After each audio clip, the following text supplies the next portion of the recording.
Instituto de Investigaciones Jurídicas de la Universidad Nacional Autónoma de México.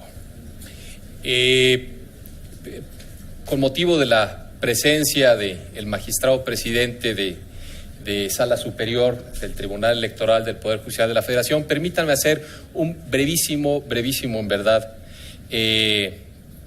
recuento de algunas de las ideas que por lo que hemos podido constatar han estado presentes a lo largo de este seminario.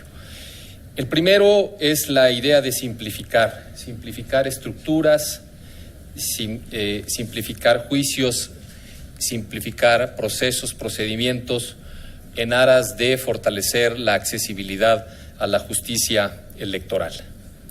La segunda idea que me parece que ha estado presente es la de armonizar el reloj electoral con el cronómetro de la justicia electoral, es decir, la necesidad de articular el calendario electoral también con los tiempos en los que resuelve la justicia electoral, con el objeto de articular ese mísero detalle técnico, el procedimiento electoral al que hacía referencia Ortega y Gasset, porque en ese mísero detalle técnico se juega el futuro de la democracia. En tercer lugar, la necesidad de revisar los criterios y las directrices jurisprudenciales a efecto de depurar los ejes interpretativos que a lo largo de más de 20 años en esta etapa se han consolidado por el Tribunal Electoral, evitar contradicciones, unificar orientaciones interpretativas en aras del principio de certeza en materia electoral. Como cuarta idea, la necesidad de volver a hacer que el Tribunal Electoral gravite en el espacio institucional que le corresponde, el de un tribunal constitucional especializado, y en ese sentido tratar de advertir cuáles son aquellos elementos que lo están manteniendo dentro del polo de la legalidad, dentro del ámbito de la casación, para hacer que tenga pues ese espacio como Tribunal Constitucional especializado. Como quinta idea, la necesidad también de profundizar en el diálogo entre las instituciones que conforman el modelo de organización electoral en nuestro país. Inicialmente un diálogo más maduro, más profundo entre el Tribunal Electoral y el Instituto Nacional Electoral, pero también entre estas instituciones y la Fiscalía para la atención de los delitos electorales. Al margen de estas ideas, me parece que se reconoce la contribución del Tribunal Electoral en estos 20 años a la consolidación de nuestro sistema democrático, se reconoce su vocación permanente por ensanchar los derechos y las libertades de las personas, por fortalecer día con día la institucionalidad electoral de nuestro país y también por ahondar en la paridad de condiciones para tener una competencia política más equilibrada. Me parece, y esto es ya una percepción propia, que a 20 años de justicia electoral en nuestro país se debe reconocer que el Tribunal Electoral del Poder Judicial de la Federación, más allá de un garante de las elecciones, se ha convertido en un guardián, en un auténtico guardián de la salud de nuestro sistema democrático. Quiero con esto dar también la bienvenida a quien nos acompaña y que dará unas palabras al final de clausura formal de este seminario, al doctor Diego Valadez, a quien todos conocemos. Querido Diego, bienvenido, muchas gracias por estar con nosotros. Y también la bienvenida formal al magistrado Constancio Carrasco Daza, presidente de la Sala Superior del Tribunal Electoral del Poder Judicial de la Federación. Diré brevísimamente algunas notas curriculares, todos lo conocemos, pero decir que es licenciado en Derecho y Ciencias Sociales por la Universidad Autónoma Benito Juárez de Oaxaca y cuenta con el grado de maestro en Derecho. Dentro del Poder Judicial de la Federación ha tenido una serie de cargos y distinciones y responsabilidades muy relevantes.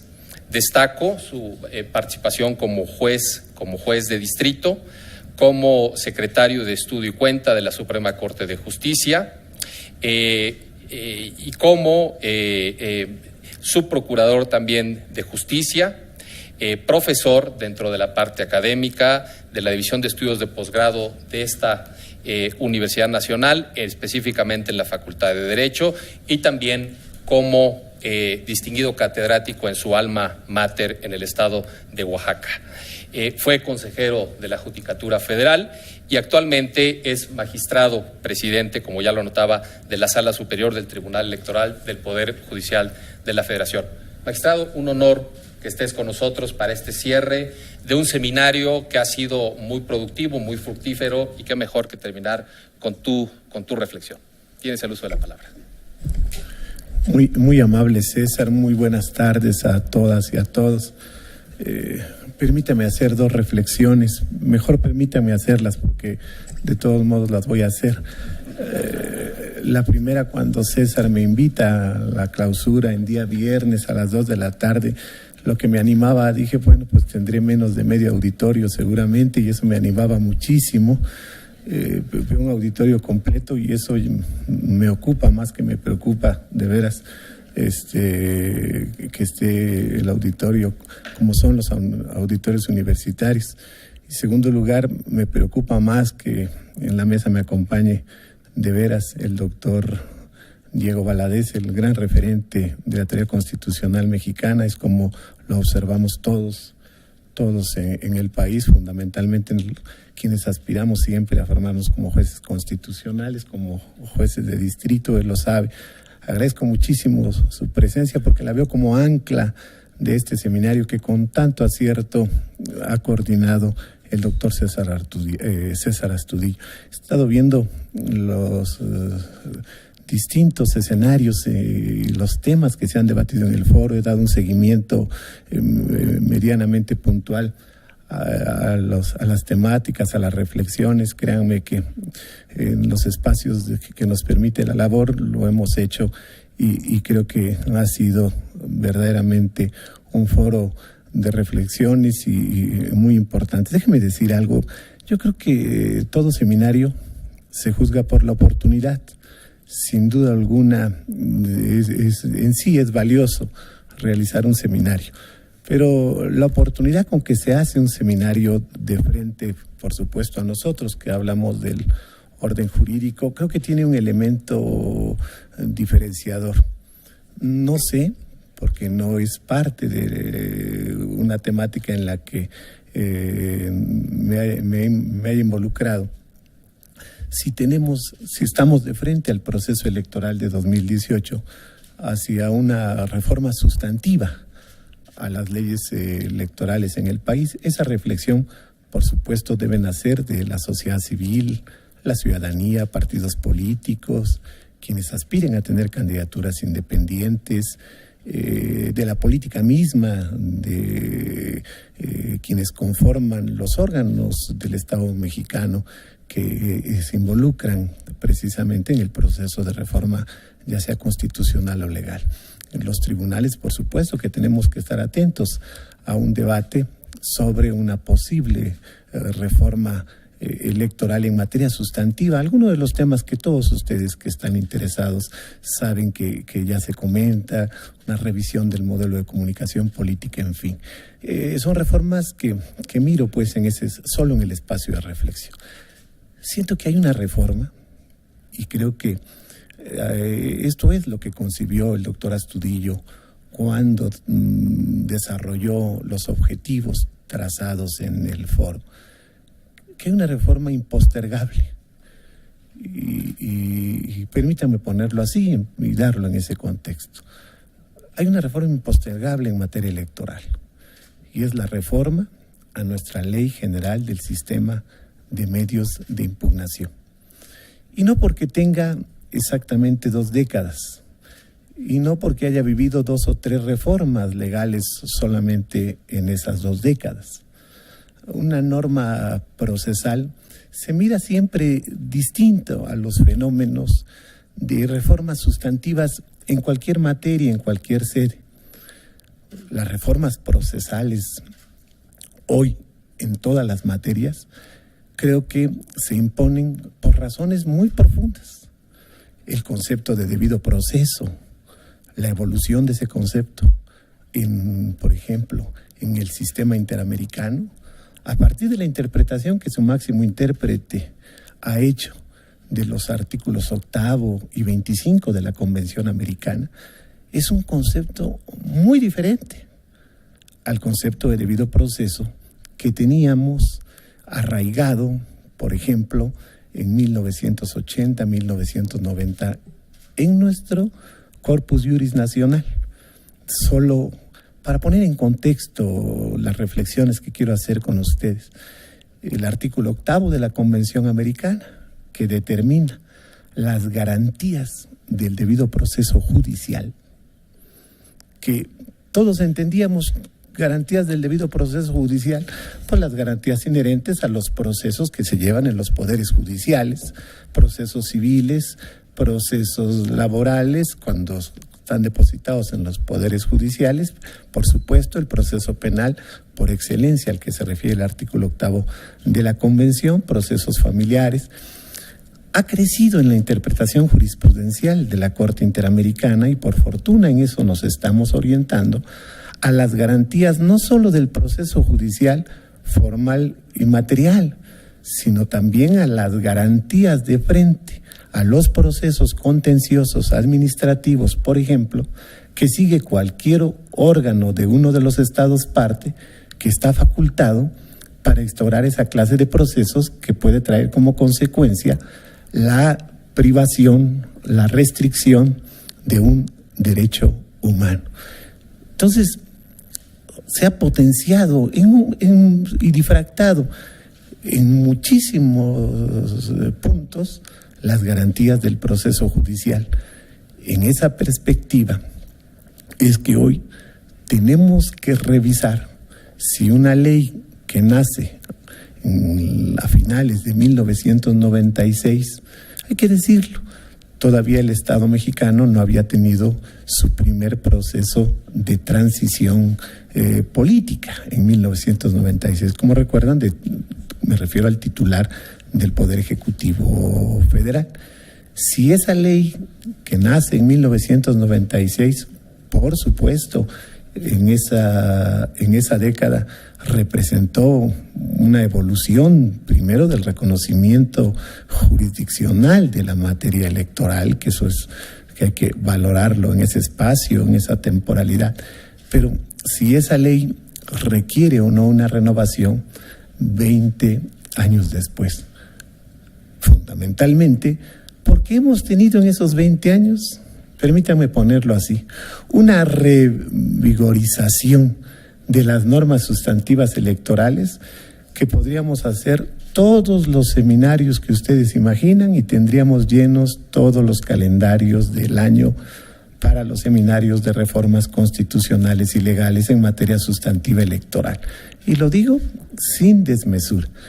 Y no hemos tenido la oportunidad de reflexionar que apenas en el 2014 tuvimos una renovación profunda a nuestro sistema electoral que determinó el nacimiento del Instituto Nacional y las competencias electorales que hoy irradian en el mapa nacional y que todos ustedes conocen que son competencias en materia de leyes generales. Tenemos un andamiaje de leyes generales electorales y seguimos con nuestra Ley General del Sistema de Medios de Impugnación de 1996, resolviendo las salas del Tribunal Electoral del Poder Judicial de la Federación, todas en su conjunto.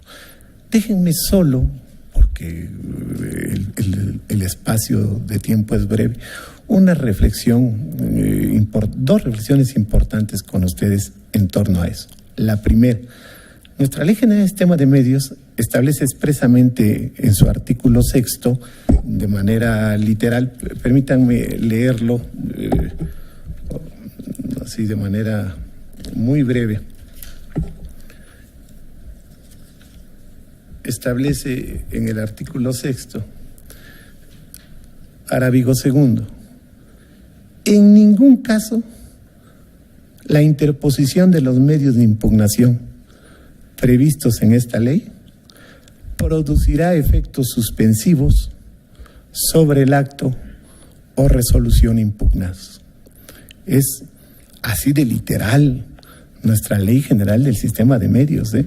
Hay un énfasis del legislador, y aquí frente al doctor Valadez, pues permítame reflexionar.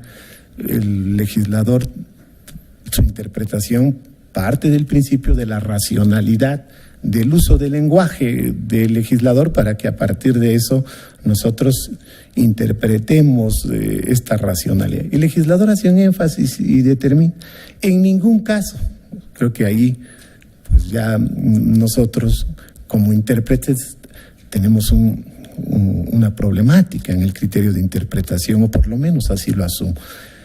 En ningún caso producirá efectos suspensivos sobre el acto o resolución impugnado. Déjenme reflexionar con ustedes en voz alta lo que se vive en la interpretación judicial en la sede judicial.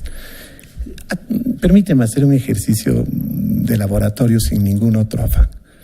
Imagínense a un militante de un partido político, a un simpatizante de una corriente política. Imagínense a un dirigente de un partido en cualquiera de los niveles, estatal, municipal o nivel nacional. Imagínense candidatos independientes. Permítanme regresar al partido político. Viene un proceso electoral como el que acaba de terminar. Y en ese proceso electoral sabemos que va a emerger una convocatoria. Y un dirigente o un militante de un partido con ese vigor que hoy ha crecido nuestra justicia electoral pretende contender para uno de los cargos de dirigencia partidista o para un cargo de elección popular. Y se le suspenden sus derechos partidarios. No me gusta radicalizar ejemplos, no me parece muy sano radicalizar ejemplos. No quiero hablar de que se le excluye del partido político, de que se le separa del instituto político. Solo pienso en una suspensión de sus derechos políticos electorales de participar activamente dentro de los propios institutos políticos. Y esa suspensión, todos ustedes por supuesto que entienden, pues va a traer como consecuencia que no pueda participar en la convocatoria, que no pueda participar en el proceso interno partidario. De manera muy clara, una suspensión de derechos políticos pues genera esa lógica. Luego platicamos de la jurisprudencia que ha edificado la Sala Superior en cómo ve la suspensión de derechos políticos electorales en tratándose de orden de aprehensión y auto de formal prisión, en esta restricción del artículo 38 constitucional, como hemos avanzado y como ha confirmado la Corte esta visión, por fortuna, de la Sala Superior. Pero regreso al tema. Tenemos suspensión de derechos de la militancia, de derechos para las dirigencias, para las candidaturas. Imagínense en candidatos independientes otros escenarios. Y entonces pues promueve el juicio para la protección de derechos políticos electorales, sigue la cadena impugnativa, por supuesto, partidaria, promueve pues el artículo 6º de la Ley General del Sistema de Medios de Impugnación, no deja lugar a dudas. Y lo digo respetuosamente, hasta quienes nos cuesta leer, pues le podemos entender a la disposición y a la restricción. Sí, nada más que esta restricción, en mi perspectiva respetuosa, por supuesto, muy cuestionable, tiene que leerse a la luz del artículo 1 constitucional, a la luz del artículo 17 constitucional, a la luz del artículo 35 y 41 constitucional. Y también tiene que leerse a la luz del artículo 23 de la Convención Americana de Derechos Humanos. Es decir, tiene que revisarse en toda esta sistemática. ¿Y por qué? Yo sé que me podrán decir de manera muy clara, bueno, pero hay una restricción legal. No sé hoy, no vengo aquí a hacer control constitucional, no sé hoy si esa norma legal pasa el control de nuestro renovado bloque de constitucionalidad. Si todas las autoridades en el ámbito de nuestras competencias, la nuestra es hacer control constitucional concreto, podemos separar a una norma al caso concreto por no ser acorde con nuestro renovado bloque, es decir, el artículo 1 nos dice que garanticemos en este caso, los derechos de participación política. ¿Y cómo sería la garantía del derecho de participación política? Pues la garantía es que se le permita contender hasta que termine el debido proceso partidario, en el cual con una resolución final, pero revisada tanto en sede partidaria como en sede judicial, determine si merece la suspensión de sus derechos partidarios o la separación de sus derechos del propio instituto político. Como estos hay docenas de ejemplos en materia de suspensión. ¿Y qué hace? ¿Cuál es la labor de la función judicial de frente a ello? Pues es la interpretación de estas normas, de este ordenamiento, de frente a la nueva realidad de la garantía de los derechos humanos y concretamente de los derechos políticos en México. Esto es a lo que nos impone el artículo 23 de la Convención Americana de Derechos Humanos, integrado por fortuna a nuestro corpus juris, de manera muy clara determina que solo podrán suspenderse los derechos políticos electorales, por ejemplo, en materia penal con sentencia de condena.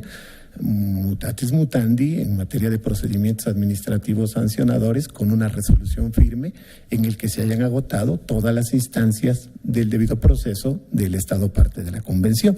Así interpreto esta garantía. De ahí la trascendencia del foro al que nos convoca hoy el Instituto de Investigaciones Jurídicas, los investigadores del instituto y que coordina el doctor César Astudillo. Tenemos que hacer revisiones profundas de nuestra Ley General del Sistema de Medios de Impugnación. Y cuando digo profundas es porque ha sido la jurisprudencia del Tribunal Electoral, han sido las partes quienes han promovido. La jurisprudencia siempre la observamos como la creación de los jueces. Sí, es la creación de los jueces a partir de los alegatos, de los conceptos de agravio, que son la fuente original de la jurisprudencia de las partes, de las controversias. Y entonces hemos crecido el concepto de interés para promover los medios de impugnación. ¿Y por qué hemos acrecentado en la jurisprudencia ello? Todos ustedes lo saben, por la nueva perspectiva que nos impone el artículo 1 constitucional, el artículo 17 de la Carta Magna y el artículo 25 de la Convención Americana de Derechos Humanos, como el establecimiento por el Estado parte de un recurso judicial completo, exhaustivo, objetivo e idóneo. Entonces, en esa lógica, hoy hablamos del interés legítimo, por fortuna, para promover los medios de impugnación. Pero hoy, todos estos escenarios de progresividad en materia del interés para promover los distintos medios de impugnación, por ejemplo, en el amparo, pues con motivo de la reordenación o de la asunción de nuestra nueva ley de amparo, pues están reconocidos y en nuestro sistema de medios tenemos un déficit fundamental en torno a ello. Déjeme terminar solo con un tema ahí. En materia del acervo probatorio que se puede recibir en los juicios electorales. Nadie de los que estamos aquí desconoce la celeridad con la que tienen que resolverse la justicia electoral. Ese no es el debate. Con inteligencia, el doctor Astudillo nos decía hace unos momentos, tenemos que redefinir los tiempos de resolución. ¿Y por qué? Hay que decirlo. Porque tenemos una cadena impugnativa que sigue iniciando en el orden estatal de manera general, ¿sí? Y después va hacia el Tribunal Electoral, en algunos casos a sus salas regionales y con posterioridad a la sala superior. Y esa cadena impugnativa de sí es sumamente compleja en su edificación y en los tiempos de resolución. Platicábamos antes de este foro con el doctor Astudillo de la importancia de que es muy difícil legislarle a todos los tribunales del sistema de medios de impugnación de México, pues es muy difícil legislarle la temporalidad del dictado de la resolución. Pero fíjense cómo el sistema europeo, como el sistema interamericano han resuelto vía jurisprudencia el tema.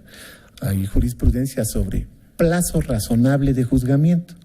¿Y qué es el plazo razonable de juzgamiento? Pues el que respeta la cadena impugnativa que nace del debido proceso de un Estado constitucional y democrático de derecho. ¿Y cómo se respeta la cadena impugnativa? Permitiéndole a las partes que acudir en demanda de justicia efectiva a través de las etapas o de los recursos con el tiempo suficiente para que no se haga nugatorio su derecho a recurrir. Corte Interamericana le ha llamado a esto en su jurisprudencia, muy importante, que todos nosotros conocemos por fortuna, no generar recursos ilusorios. Jurisprudencia sobre recurso ilusorio. En materia del acervo probatorio, creo que tenemos una enorme oportunidad, lo digo respetuosamente, de reflexionar los límites de la prueba a las que hoy nos enfrentamos en nuestra justicia constitucional electoral. Creo, solo lo dejo a ustedes como una reflexión, que la vocación democrática del debido proceso, a la que hoy nos estamos orientando por fortuna como Estado mexicano, nos exige la preservación o la búsqueda de la verdad real de los hechos controvertidos a través de la jurisdicción. La vocación de los Estados democráticos en el debido proceso, en mi perspectiva, tiene esa tendencia, es decir, a la búsqueda de la verdad real. Y no encuentro un procesamiento como no sea el penal en materia electoral por los principios y los bienes jurídicos en juego, donde la vocación estatal deba orientarse a la búsqueda de la verdad real con más fuerza que la materia electoral. La certeza en la materia electoral es un principio rector, la legalidad es un principio rector en todo nuestro sistema político electoral. Y entonces creo que, así como en el artículo 20 constitucional hoy se encuentra trazada como vocación del debido proceso penal, reflexionen en el artículo 20 constitucional y establece que una de las aspiraciones, pero no como un ideario, sino exigiendo su materialidad del principio del proceso penal, es la búsqueda de la verdad real de los hechos. Y esa prosa constitucional no está ahí a gratuidad. Esto orienta hoy a nuestro nuevo sistema penal acusatorio, que por cierto, el día de mañana estará, por fortuna, con absoluta solvencia. Y entonces, si en materia penal es la búsqueda de la verdad real de los hechos, esta aspiración se tiene que materializar en las leyes adjetivas, permitiendo ¿qué? Pues permitiendo una vocación probatoria mucho más efectiva y eficiente, por supuesto idónea, para la consecución de esos objetivos. Si revisamos la dilación probatoria en los distintos medios de impugnación en materia electoral, creo que no están correspondiendo de manera eficiente a la búsqueda de la verdad real de los hechos. Son temas que dejo solo como una reflexión, por lo cual me sumo a este debate sobre la reforma a la justicia electoral. Si me tienen paciencia, me disculpo, solo con dos temas que para mí son impostergables si caminamos en la lógica de la redefinición de nuestra Ley General del Sistema de Medios de Impugnación. Creo mucho en esa reforma, creo que es una reforma necesaria. Déjenme hacer dos reflexiones que quisiera compartir y dejar solamente para precisamente la academia, para los órganos, todos los que estamos involucrados en la materia electoral. No tengo pretensiones para el Congreso, ni mucho más, sino reflexiones muy nuestras. De octubre de 2015 al 15 de junio de 2016, pasado proceso electoral, nosotros en la Sala Superior resolvimos, relacionados con institutos políticos y con elecciones por usos y costumbres, un total de 1.600 asuntos aproximadamente. Insisto, octubre del 2015 a junio del 2016. Tuvimos impugnaciones de determinaciones de órganos partidistas, 420 aproximadamente. De elección de dirigencias tuvimos 65. Por cuestiones de género superamos el centenar por mucho. Procedimientos internos partidarios para selección de candidatos, llegamos a los 500. Sanciones a militantes partidarios estuvimos en un porcentaje de 500. Vida interna de partidos anduvimos en un porcentaje de 500. Derechos de afiliación, otras determinadas. Ese es el volumen de resoluciones del Tribunal Electoral del Poder Judicial de la Federación en su conjunto. Déjenme regresar a la Ley General del Sistema de Medios, si no me dejan la verdad reviento.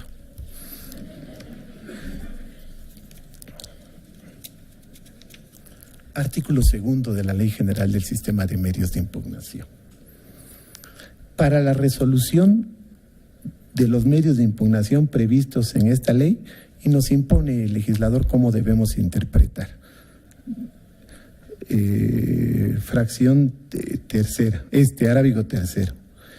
En la interpretación sobre la resolución de asuntos internos de los partidos políticos, se deberá tomar en cuenta su carácter de interés público como organización de ciudadanos, así como su libertad de organización y de decisión interna, su derecho a la autoorganización y el ejercicio del derecho de su militancia. Hay un imperativo legal en la interpretación que nos corresponde a los jueces, todos en conjunto, juezas y jueces del Tribunal Electoral del Poder Judicial de la Federación, cuando revisemos asuntos concernientes a la vida interna de partidos, deberemos tener en cuenta el principio constitucional de autodeterminación y la manera en que se difracta en el artículo 2 de la Ley General del Sistema de Medios de Impugnación. Tenemos 1.600, 1.700 asuntos en lo que va o en lo que fue de este periodo a este último corte. La complejidad desde varias aristas que implica. Ya no hablemos de tiempo de resolución, siempre nos andamos nosotros, o por lo menos yo quejando de eso. Eso es lo de menos en la justicia constitucional. Ese es un deber que tenemos que asumir como lo asumen todos los mexicanos en sus tareas diarias, en labores tan o más complejas, ¿no? Déjenme poner el debate en dos perspectivas que me interesa compartirles. La primera perspectiva es un principio constitucional, la autodeterminación de los partidos políticos. Y como principio constitucional tenemos que ponderarlo de frente a otros principios constitucionales en la resolución de asuntos, pero tenemos una exigencia de su necesaria ponderación. Cuando uno ve estos escenarios y ve que proceso a proceso electoral, federal, estatal, sigue en crecimiento en la justicia electoral, o sea, sigue desarrollándose la cadena impugnativa y sigue creciendo el volumen de asuntos, hay dos reflexiones necesarias. La primera reflexión, creo, indispensable de frente a ello es, seguimos enfrentando un reto en cuanto a la consolidación de la cultura de la legalidad al seno de los partidos políticos, tanto en sus procesos internos para formar dirigencias como para formar candidaturas a los cargos de elección popular en los que participan los partidos políticos nacionales. La realidad es que va en un constante crecimiento de los partidos políticos. Déjenme pasar solamente con un objetivo muestral a las nuevas responsabilidades del Instituto Nacional Electoral con motivo de la redefinición de sus competencias de frente a su reconocimiento como Instituto Nacional Electoral. El número de asuntos que el Instituto Nacional o que han sido impugnados del Instituto Nacional Electoral ante el Tribunal Electoral, obviamente con esta redefinición de competencias del INE tan trascendentes, tan importantes, que lo ubican, esa es mi perspectiva, en una distancia enorme de frente a las funciones que tenía el Instituto Federal Electoral. Es decir, no hay forma de comparar un modelo de organización nacional con un modelo de organización federal. Creo que a todos nos queda claro y no vamos a hablar aquí de estas facultades en expansión del Instituto Nacional. ¿Y qué implica esto? Mayor litigiosidad, sin duda alguna, pero es un fenómeno lógico.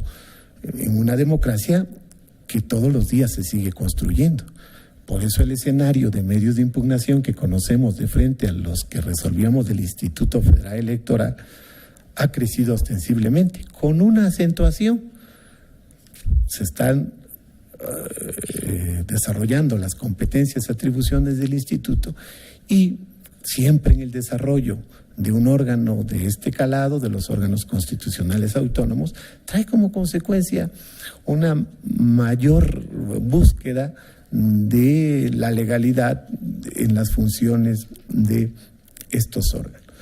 Quisiera compartirles de frente no solo a la realidad del volumen de competencias del Instituto Nacional y como consecuencia el número de medios de impugnación que nos llega, y no solo de frente a la realidad de lo que implica la litigiosidad por decisiones partidarias en toda esta clase de procesos que llegan también al Tribunal Electoral, sino porque lo veo como una oportunidad mayúscula de frente a una reforma en nuestra Ley General del Sistema de Medios de Impugnación, explorar la posibilidad de la función consultiva de la Sala Superior del Tribunal Electoral del Poder Judicial de la Federación y la posibilidad de opinión consultiva de las salas regionales del Tribunal Electoral del Poder Judicial de la Federación. ¿Cómo se observa la oportunidad de la función consultiva? Por supuesto, es en consonancia con la edificación hoy que ya está en nuestro orden jurídico interno. Sería fundamental que tuviéramos esta posibilidad de frente a los partidos políticos, de frente a la regularidad constitucional y legal de sus estatutos, de sus normas internas, de sus reglamentos, que pudiéramos orientar, y fundamentalmente esta orientación fuera de manera preventiva sobre si pasan el test de constitucionalidad. En mi perspectiva, de frente a los partidos políticos, abonaría muchísimo a darle al principio de autodeterminación política de los partidos, que insisto, está reconocido en el orden constitucional.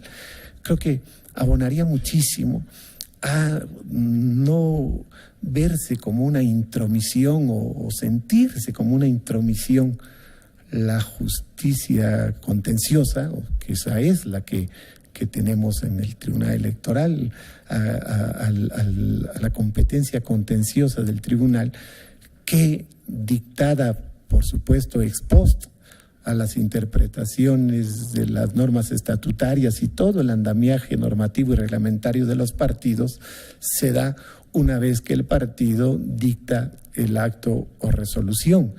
Podríamos explorar las posibilidades de una opinión preventiva y orientadora de si la norma concreta del partido que se va a aplicar pasa el test de constitucionalidad, es decir, criterios preventivos para que a partir de la resolución de la opinión consultiva, en este caso de la Sala Superior, el partido pudiera tener trazados ya los escenarios que le da la regularidad constitucional para la edificación de estos actos o resoluciones, de estas convocatorias, en fin, es decir, de carácter preventivo, y no hacerlo como el control constitucionalidad o el control que hoy tenemos de la regularidad legal de las normas estatutarias.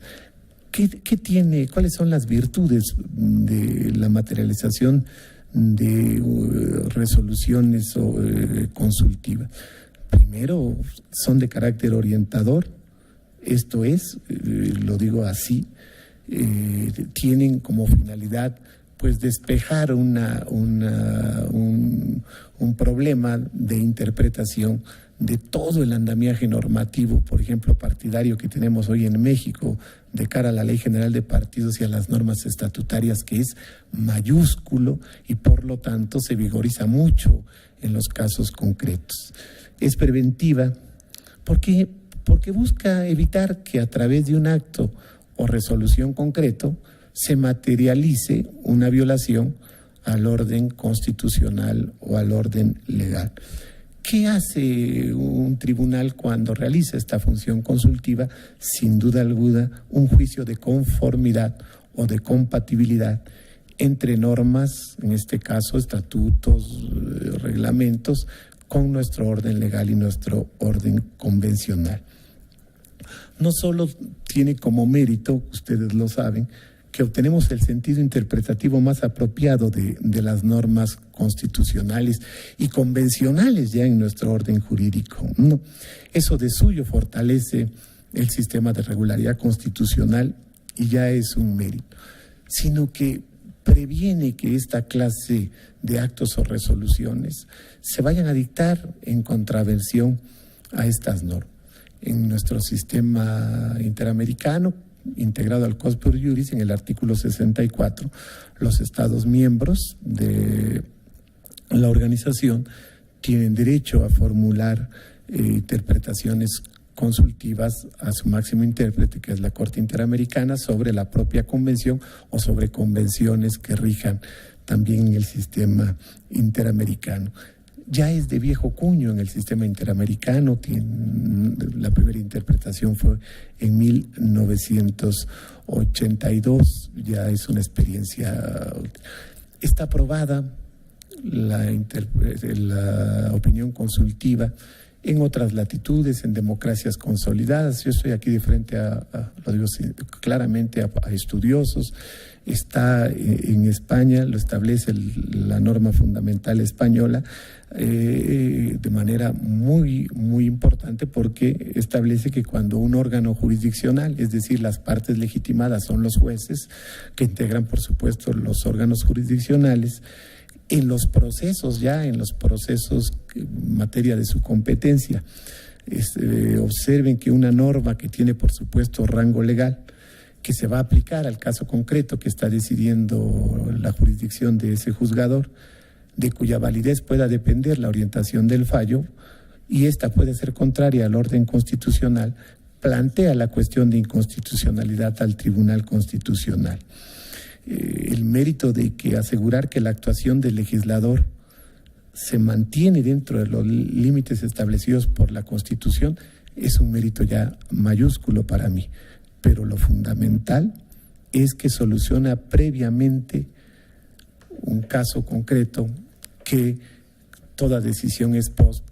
En el ejercicio de la jurisdicción contenciosa sabemos sus consecuencias.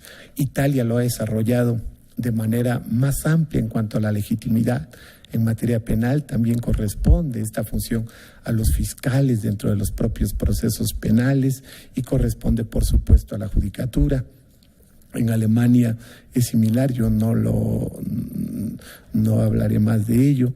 En nuestro orden jurídico nacional tenemos un esfuerzo que se hizo ya a nivel legislativo, que es la consulta en materia fiscal, que es un referente nacional sumamente interesante. Yo quisiera reflexionar con ustedes dos cosas para terminar. Lo primero que reflexiono es el trabajo de comisiones del Instituto Nacional Electoral, que es muy amplio, que están reguladas legalmente. El número de comisiones del instituto inicia o pasa principalmente por la edificación de reglamentos, de normas que son llevadas al Consejo General en toda la competencia de organización del Instituto Nacional Electoral.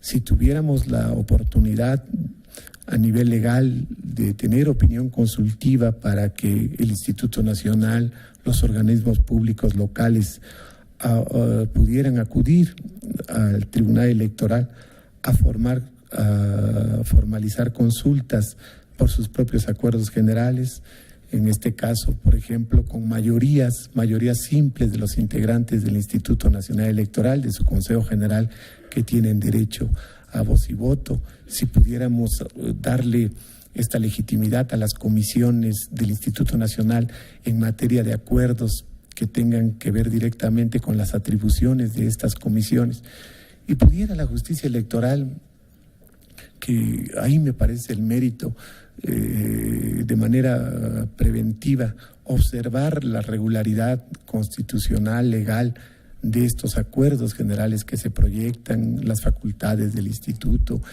Creo que de manera preventiva podríamos resolver un número de casos muy significativos en esta lógica. No estoy tratando de trasladar la función jurisdiccional que nace como contenciosa y que debe permanecer en el debido proceso como eje rector. No lo estoy llevando ni lejanamente tengo la pretensión, sino lo que quisiera es que en tratándose de normas internas de partidos políticos, en tratándose de estos acuerdos generales del instituto, pudiéramos tener la opinión consultiva como un mecanismo de oportunidad para el desempeño de la cadena impugnativa en México. Creo que estamos en posibilidades de explorarlos, por supuesto, de desarrollarlo, perfeccionarlo, discutirlo de manera sumamente sólida, pero me parece que en la materia electoral lo que se debaten son principios constitucionales. Es neutralidad de los funcionarios públicos, es equidad en la contienda, es certeza, es legalidad, es imparcialidad, independencia, de frente a los procesos y dentro de los propios procesos electorales. Esa es la función principal del Instituto Nacional. Y estas tareas, sin duda alguna, cuando se difractan a la justicia constitucional electoral, me parece que el desempeño de la opinión consultiva podría resolver de manera importante estos asuntos que hoy no encuentran más posibilidad, lo digo respetuosamente, que nuestra facultad o nuestra competencia contenciosa.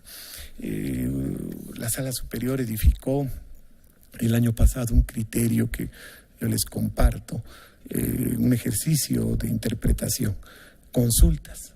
El Consejo General del Instituto Nacional Electoral tiene facultad para desahogarlas y su propuesta es susceptible de impugnación. Tuve la fortuna de ser ponente, solo la fortuna, porque quienes me edificaron la jurisprudencia son mis pares con su orientación. Tuve la fortuna y desde ahí nos ha nacido una inquietud de reflexionar sobre la opinión consultiva como una alternativa viable. Ha sido, me han dicho, un semanario muy productivo, inteligente, crítico a la función judicial. Y esto es algo que yo observo con absoluto profesionalismo, con absoluta objetividad y por supuesto que asumo todo lo que esta integración y por supuesto la que siga tiene que hacer en este esfuerzo de la justicia constitucional.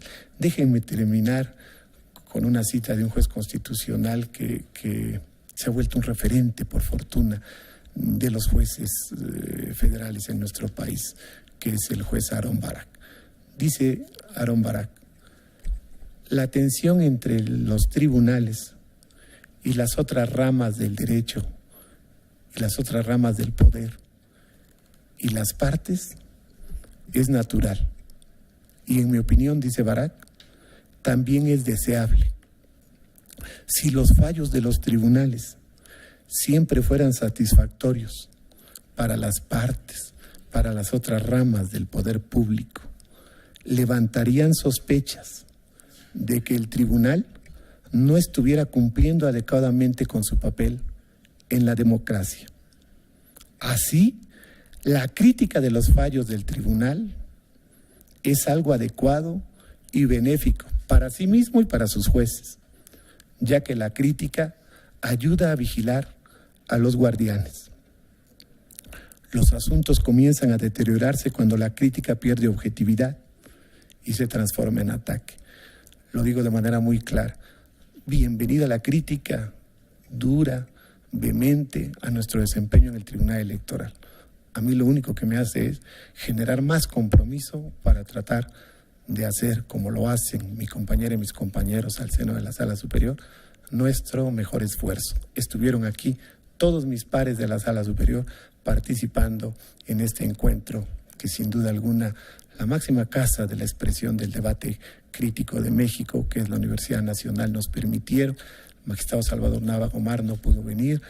Hace escasos 8 o 9 días fue operado, fue intervenido quirúrgicamente. Le pedí a título particular un esfuerzo para que me acompañara a sesión pública este miércoles por el calado de los asuntos. Hizo el favor de acompañar, pero tratamos todos de hacer un esfuerzo en nuestras agendas, y quienes por una u otra causa no pudieron estar, me consta que han estado atentos precisamente a lo que este seminario nos ha aportado. Bienvenida a La Crítica. Muchísimas gracias por su paciencia.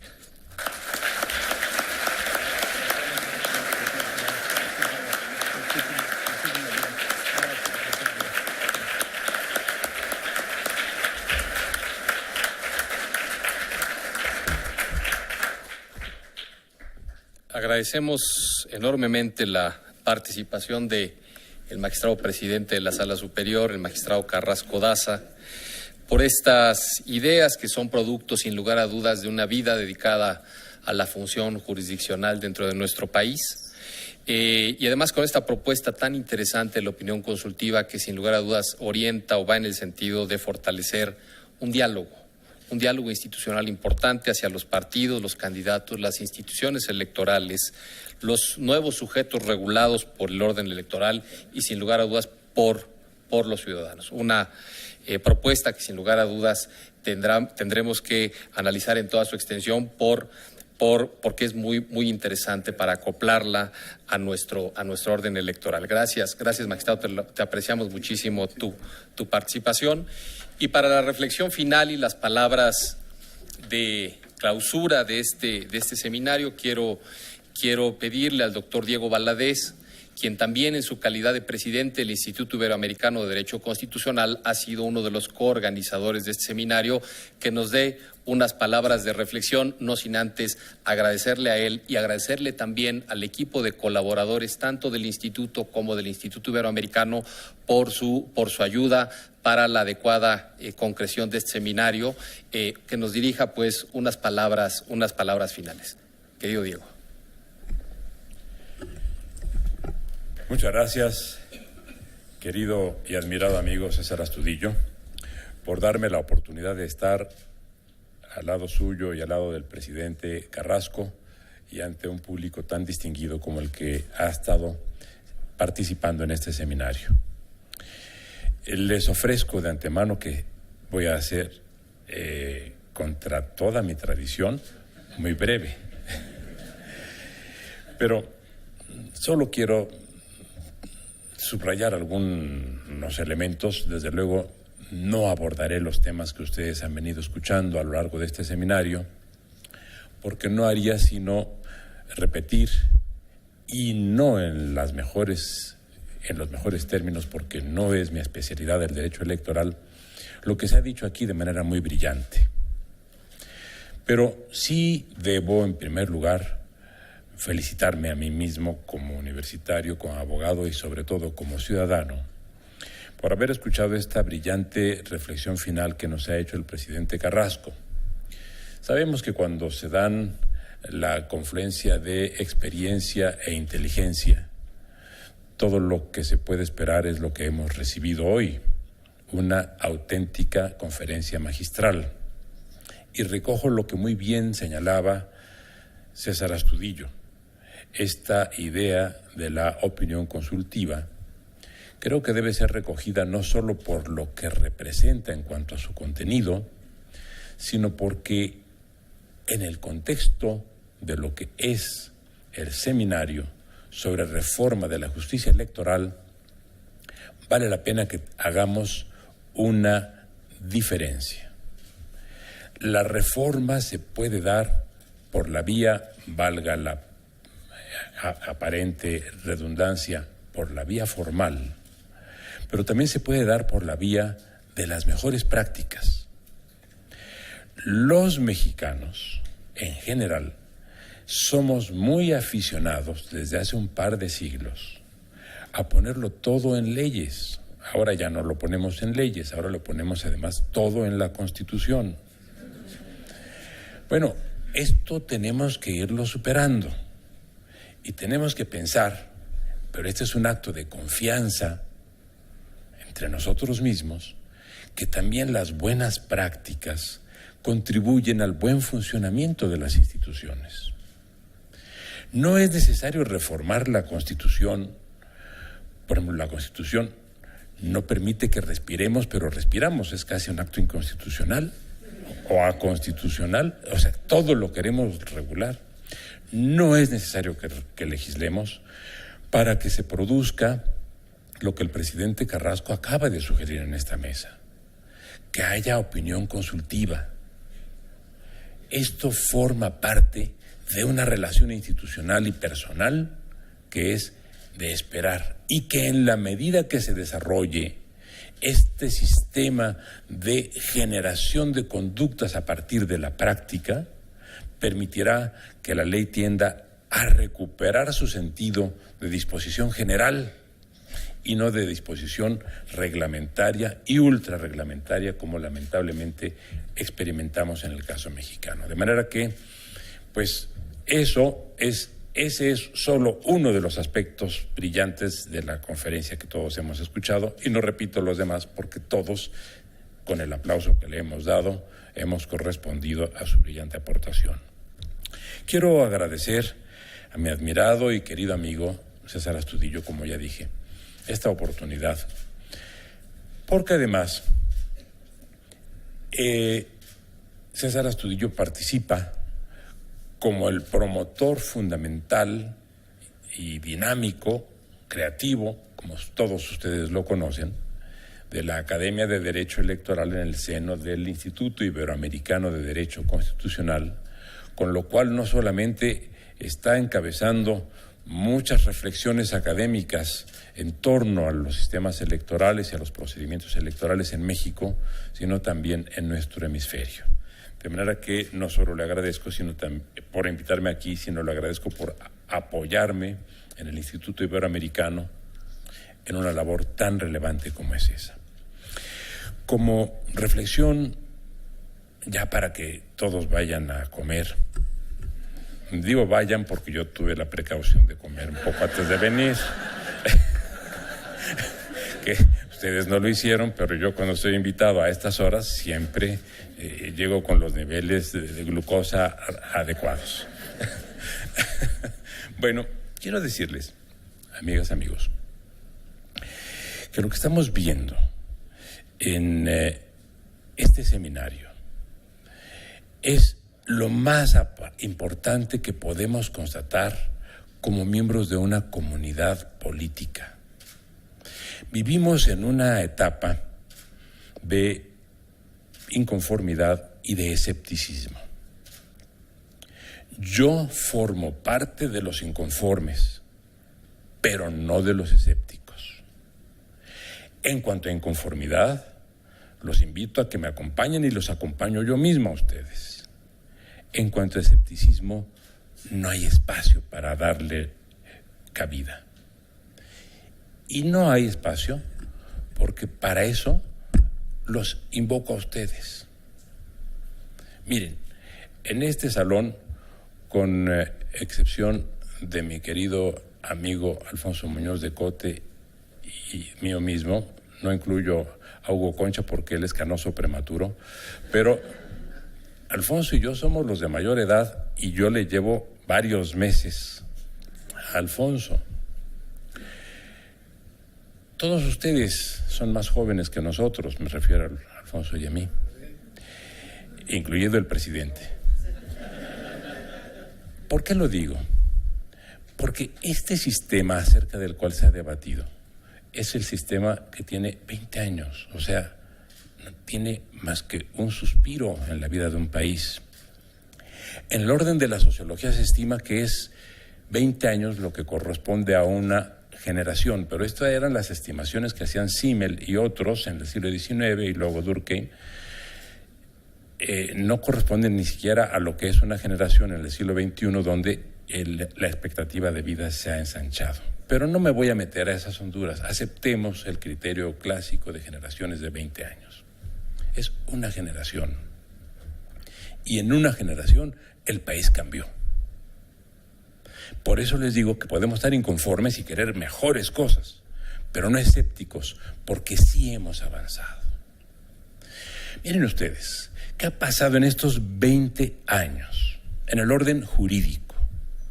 Que han surgido como grandes y novedosas disciplinas del derecho en México, el procesal constitucional, a partir de la gran reforma del 94-95. Los estudios de derechos humanos o en derechos humanos que surgieron a partir de la formación de la Comisión Nacional correspondiente en el año 91. El derecho electoral, que también se fortaleció a partir de estas reformas en materia adjetiva y de las reformas en materia sustantiva. Hoy, el número de jóvenes abogados que actúan en el ámbito profesional, en el ámbito académico o en el ámbito administrativo, expertos solamente en estas 3 grandes áreas, que son de las que cambian la naturaleza de una sociedad, es un número elevadísimo en esta universidad y en todas las universidades. Solamente si tenemos en cuenta eso, repito, podemos ser inconformes porque queremos más, pero no escépticos, porque es mucho lo que hemos construido y si tenemos confianza en nosotros mismos, será mucho lo que podamos construir para la siguiente generación o durante la siguiente generación. Es esto lo que yo quiero subrayar solamente y dejar como reflexión final. En este seminario, 10 mesas, más de 60 intervenciones, participaron administradores electorales, jueces electorales, académicos en materia electoral y expertos en materia electoral que actúan en diferentes contextos de la sociedad mexicana, incluidos los medios de comunicación. ¿Qué significa? Que en un seminario que se lleva a cabo durante 5 mañanas en un instituto de investigación de una universidad de un país de 120 millones de habitantes, haya habido 60 expertos que están actuando en diferentes ámbitos. Significa, amigas y amigos, que somos ricos en lo que un país necesita, en la verdadera riqueza de un país. Ricos en mujeres y en hombres que saben para qué sirve el derecho y para qué sirven las instituciones. Quiero, solo como un complemento a lo que dijo mi querido César, reconocer que sí, efectivamente, el Tribunal Electoral es un tribunal constitucional especializado, pero es algo más. Nuestra Constitución dice que los mexicanos ejercemos nuestra soberanía a través de los órganos constituidos del poder. Sí, así es como ejercemos nuestra soberanía, pero hay una función que no forma parte de ese ejercicio, y es la electoral.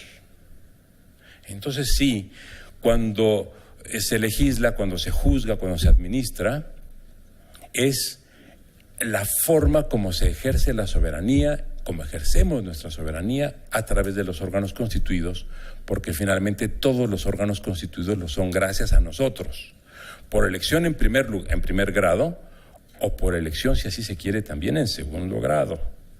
Los señores magistrados no fueron elegidos por el pueblo, pero fueron elegidos por los que recibieron el mandato popular. Son también destinatarios en segundo término de nuestro voto. Indirectamente, también a ustedes los hemos elegido nosotros. ¿Pero por qué digo esto? Porque efectivamente la Suprema Corte de Justicia tiene como objeto ser la guardiana de la Constitución. Los magistrados del Tribunal Electoral son guardianes de la Constitución, pero algo más también. Son guardianes de la soberanía popular.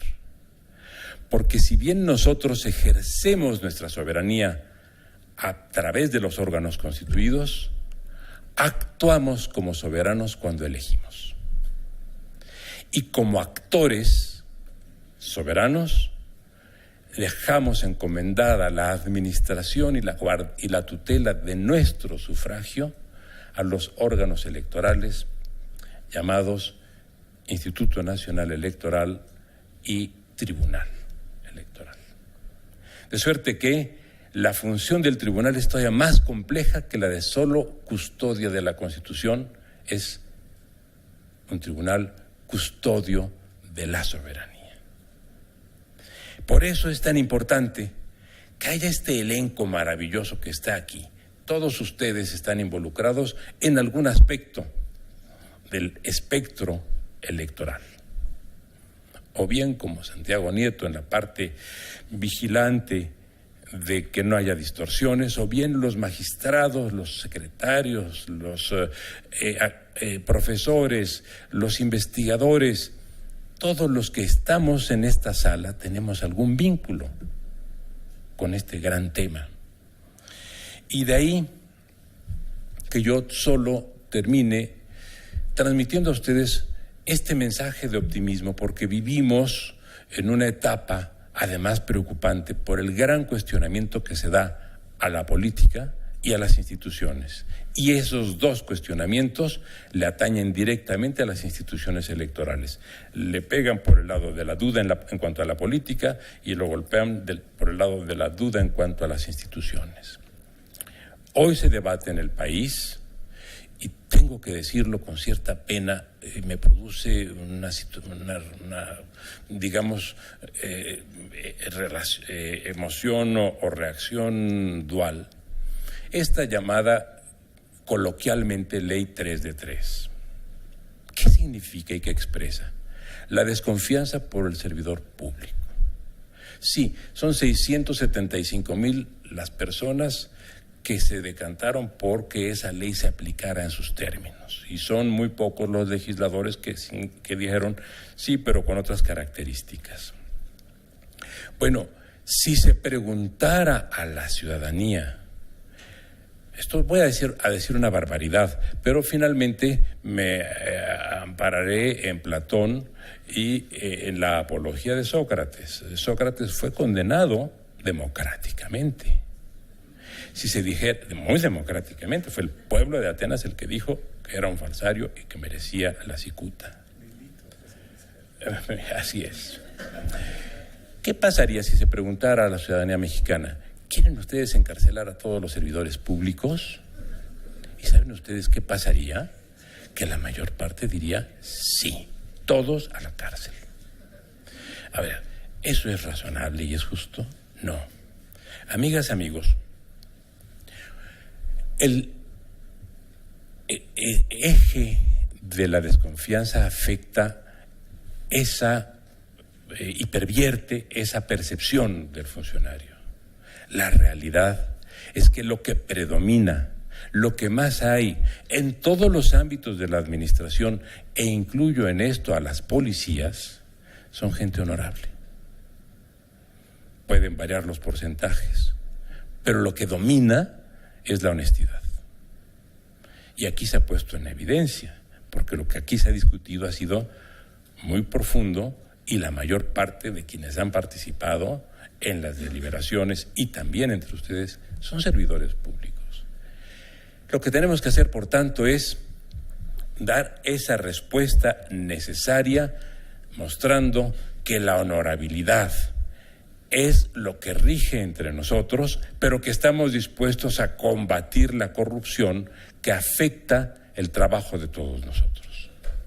Y como única recomendación y sugerencia a manera de terminación de este seminario, que quiero hacer a mi querido y admirado amigo César Astudillo, es que creo que sería muy útil que se elaborara un diccionario biográfico de funcionarios y expertos electorales, para que la sociedad mexicana vea quiénes son o han sido quienes han juzgado acerca de las elecciones en el ámbito federal y local, y quiénes son quienes han construido esta gran disciplina que hoy ya se convierte en uno de los mejores ejemplos en el ámbito latinoamericano e iberoamericano, porque no hay en ningún otro país la resiedumbre y la cantidad y calidad de expertos en derecho electoral como tenemos en México. Dicho esto, solo les digo, buen apetito.